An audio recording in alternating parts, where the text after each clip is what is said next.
Hello friends.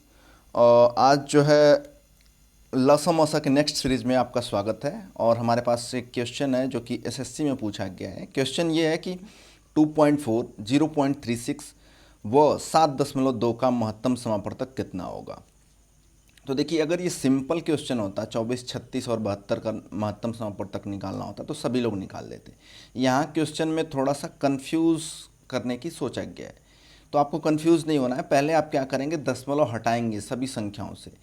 हम यहाँ पे बेसिकली क्या कर रहे हैं, हमने नंबर लिख लिया है और सब में जो है 100 का मल्टीप्लाई कर रहे हैं, 100 का गुणा कर रहे हैं। तो 2.4 हो जाएगा 240, 0.36 हो जाएगा 36, 7.2 हो जाएगा 720।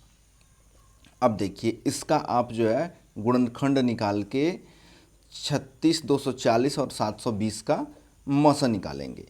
तो ये आ जाएगा आपका 2 दूना के 4 त्याई 12 दूना के 24 गुणते 2 गुणते 5।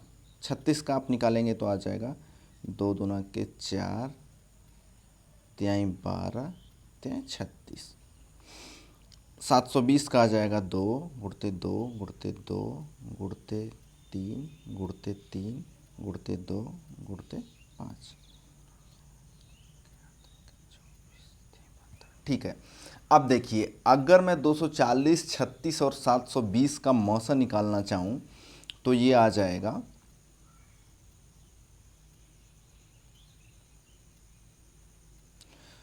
2 दूना के 4 त्याई 12।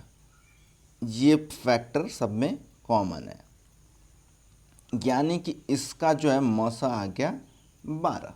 ठीक, मौसा आ गया 12। स्टार्टिंग में आपने क्या किया था कि आपने मौसा निकालने के लिए 100 से मल्टीप्लाई किया था, तो मौसा आ गया 12। अब मौसा आने के बाद आप क्या करेंगे, 100 से भाग दे देंगे, तो ये आ जाएगा 0.12।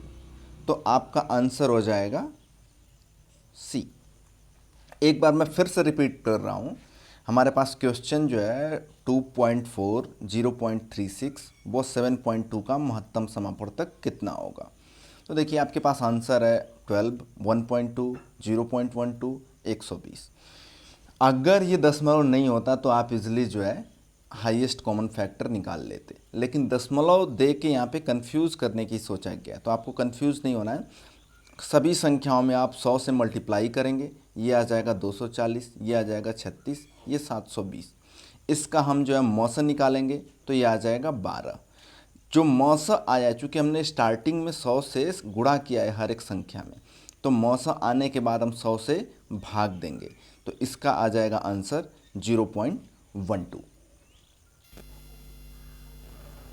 जो नेक्स्ट क्वेश्चन हमारे सामने है, ये भी एसएससी में पूछा गया है।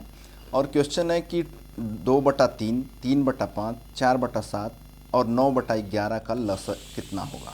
हमारे पास 4 ऑप्शन भी हैं, 36, 1/36, 1/1365 और 12/455। तो देखिए, ऐसे में क्या होता है, हमने आपको एक फॉर्मूला प्रीवियस डिस्कस किया था कि भिन्नों का लसा, अगर भिन्नों का लसा निकालना होता है तो हम क्या करते हैं, अंशों का लसा निकालते हैं और हरों का मौसा निकालते हैं।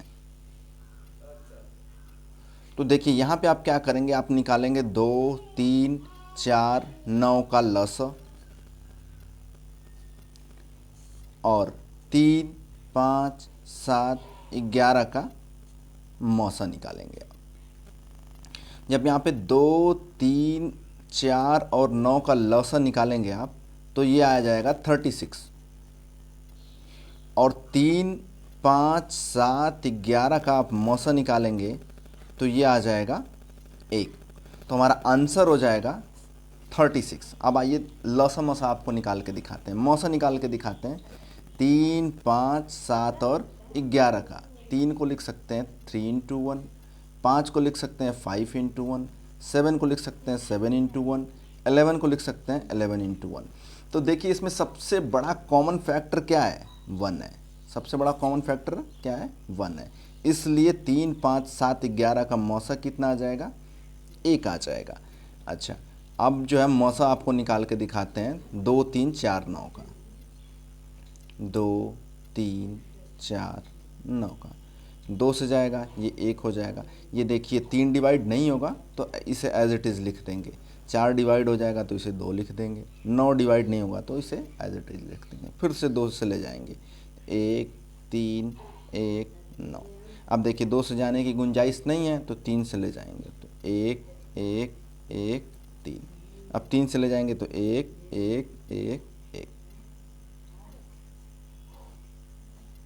तो ये आ गया 2 दूना के 4 तें 12 तें 36। मौसा आ गया इसका 36 और लसा आ गया 1। तो इसका आंसर जो होगा ए होगा। ये फॉर्मूला आप लोग याद रखिएगा, बहुत ही इंपॉर्टेंट है कि जब भिन्नों का लसा निकालते हैं तो अंशों का लसा और हरों का मौसा निकालते हैं। ऐसे ही जो है नेक्स्ट में हम जो है भिन्नों का मौसा देखेंगे। तब तक के लिए धन्यवाद।